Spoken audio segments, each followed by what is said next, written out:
Good morning, students. Chapter 8, Skeletal System. Today we will study types of muscles.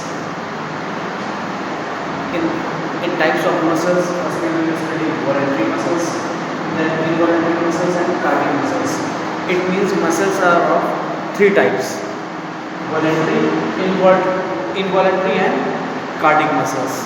Firstly, we will see voluntary. What is voluntary muscles? The muscles that are under our control are called voluntary muscles.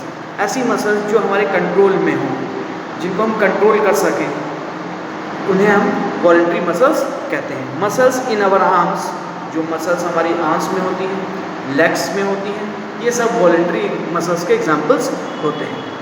उसके बाद आता है involuntary. Involuntary muscles का एक और name है smooth muscles. The muscles that work but are not under our control. कुछ ऐसी मसल्स होती हैं जो हमारे कंट्रोल में नहीं होती, जैसे हार्ट की मसल्स, वो हमारे कंट्रोल में होती है, वो ऑटोमेटिकली अपने आप वर्कआउट करती रहती हैं. ऐसी मसल्स को हम इनवॉलंटरी मसल्स कहते हैं. They work automatically. Muscles in our stomach and intestines are involuntary muscles. हमारे स्टमक में है, हमारे इंटेस्टाइन में जो मसल्स हैं, ये सब भी जो हैं इनवॉलंटरी मसल्स. फिर आता है cardiac muscles. The muscles are a type of involuntary muscles found in the walls of heart. कुछ ऐसी मसल्स हैं जो हार्ट में पाई जाती हैं, ठीक है, उनको हम कार्डिक मसल्स भी कह सकते हैं और इनको इनवॉलंटरी भी कह सकते हैं, क्योंकि वो हमारे कंट्रोल में नहीं होती हैं. There are also not under our control. वो भी हमारे कंट्रोल में नहीं, इसलिए उनको भी हम इनवॉलंटरी कह सकते हैं. Unlike other types of muscles, cardiac muscles work throughout our life and never get tired. जैसे दूसरी मसल्स कभी थकती नहीं है, वैसे ही हमारी इनवॉलंटरी और कार्डिक मसल्स जो ऐसे वर्कआउट करती हैं, इनवॉलंटरी मसल्स कभी थकती नहीं है थ्रू आउट द लाइफ. वैसे ही कार्डिक मसल्स भी जो हैं through out the life tired नहीं होती हैं, अपने आप ऑटोमेटिकली वर्कआउट करती रहती हैं जब तक हमारी लाइफ रहती है. क्लियर है. इसके बाद आता है हमारा नर्वस सिस्टम, इस चैप्टर का दूसरा टॉपिक. नर्वस सिस्टम देखो, नर्वस सिस्टम हमारी बॉडी के लिए बहुत मेन है, क्योंकि अगर नर्वस सिस्टम प्रॉपरली वर्कआउट नहीं करेगा तो जितने भी रिफ्लेक्स एक्शंस होते हैं, जितने भी ऑटोमेटिकली एक्शंस करते हैं, जैसे कोई स्टिंग तुमको काट ले, या कोई मॉस्किटो है, या कोई पिन चुभ जाए, तो हम तुरंत क्या करते हैं, अपना एक्शन कोई ना कोई एक्शन करते हैं. कुछ एक्सप्रेशन हमारे फेस पे होती हैं और कुछ हमारे मसल्स एक्शन करती हैं. तो ऐसे एक्शन जो होते हैं वो रिफ्लेक्स एक्शन कहलाते हैं, और ये हमारे नर्वस सिस्टम की वजह से ही होते हैं. अब इसमें हम नर्वस सिस्टम में अलग अलग नर्व्स होती हैं, जैसे सेंसरी नर्व्स हैं, मोटर नर्व्स है और मिक्स्ड नर्व्स हैं. ये कुछ अलग अलग तरीके की नर्व्स होती हैं. सबसे पहले हम इसके नर्वस सिस्टम को थोड़ा समझ लेंगे, उसके बाद नर्व्स में इनकी समझेंगे. आता है nervous system. Nervous system controls all the body parts. Nervous system जो होता है, जितने भी बॉडी पार्ट्स होते हैं उनको कंट्रोल करने में, हमारे सेंस ऑर्गन को कंट्रोल करने में मदद करता है. हमको लिखने में, चलने में, हर चीज़ में नर्वस सिस्टम ही हमारी मसल्स को, हमारे ब्रेन को, हमारी स्पाइनल कॉर्ड को, पूरी बॉडी को कंट्रोल करने में हमारा नर्वस सिस्टम वर्कआउट करता है. The three main parts of nervous system are brain, spinal cord और नर्व्स. ये तीन मेन पार्ट्स होते हैं नर्वस सिस्टम के. सबसे पहले आता है brain. The brain is like a master computer. Brain जो होता है बिल्कुल हमारा मास्टर कंप्यूटर होता है. It controls all the activities. जितनी भी एक्टिविटीज़ होती हैं हमारी बॉडी में उसके द्वारा कंट्रोल की जाती हैं. द ब्रेन इज़ जो ब्रेन है वो बहुत ही डेलिकेट ऑर्गन है, ठीक है, बोनी बॉक्स से बना हुआ है, जिसको हम सेरेनियम कहते हैं. Inside the skull protects. और ये स्कल जो होता है ब्रेन को डैमेज होने से, जर्क्स लगने से, शॉक्स लगने से बचाता है. हमारे ब्रेन के तीन टाइप्स होते हैं, सेरिब्रम और मेडुला. ये तीन पार्ट से ब्रेन जो बना होता है. सेरिब्रम जो होता है सबसे लार्जेस्ट पार्ट होता है, और it is called the centre of intelligence. इसको सेंटर ऑफ इंटेलिजेंस भी कहते हैं. क्यों कहते हैं? क्योंकि ये सारी प्रॉब्लम्स को सॉल्व करने में मदद करता है, सारे सेंस ऑर्गन्स को कंट्रोल करने में मदद करता है, इसीलिए इसको हम सेंटर ऑफ इंटेलिजेंस कहते हैं. और ये लार्जेस्ट पार्ट भी ब्रेन का है. इसके बाद आता है सेरिब्रम. ये स्मॉल पार्ट है, ये सेरिब्रम के नीचे पार्ट आता है. At the back of the head के पीछे.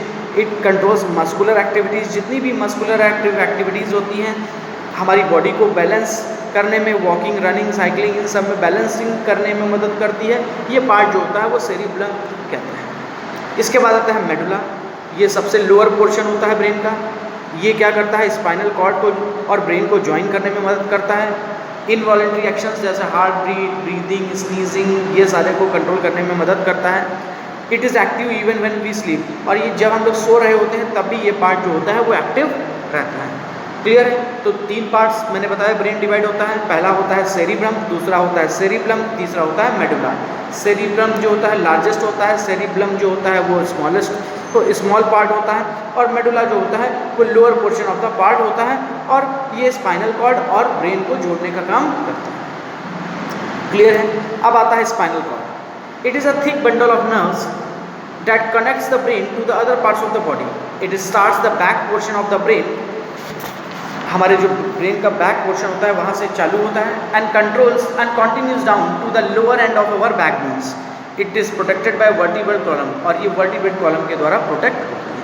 अब मैंने नर्व्स की बात स्टार्टिंग में की थी ना। हमारे बॉडी में, हमारी बॉडी जो है वो नेटवर्क्स में बहुत सारी नर्व्स होती हैं, जो नेटवर्क्स बिल्कुल जाल जैसे तार का होता है, वैसे ही नर्व्स का जाल होता है हमारी पूरी बॉडी में, जो हमारी ब्रेन, हमारी बॉडी, हमारी मसल्स को कंट्रोल करने में मदद करते हैं, मैसेजेस को ब्रेन तक सेंड करने में मदद करते हैं। इस बेसिस पे नर्व्स जो हैं वो 3 तरीके की हैं। पहला है सेंसरी नर्व्स, दूसरा है मोटर नर्व्स, और तीसरा है मिक्स्ड नर्व्स।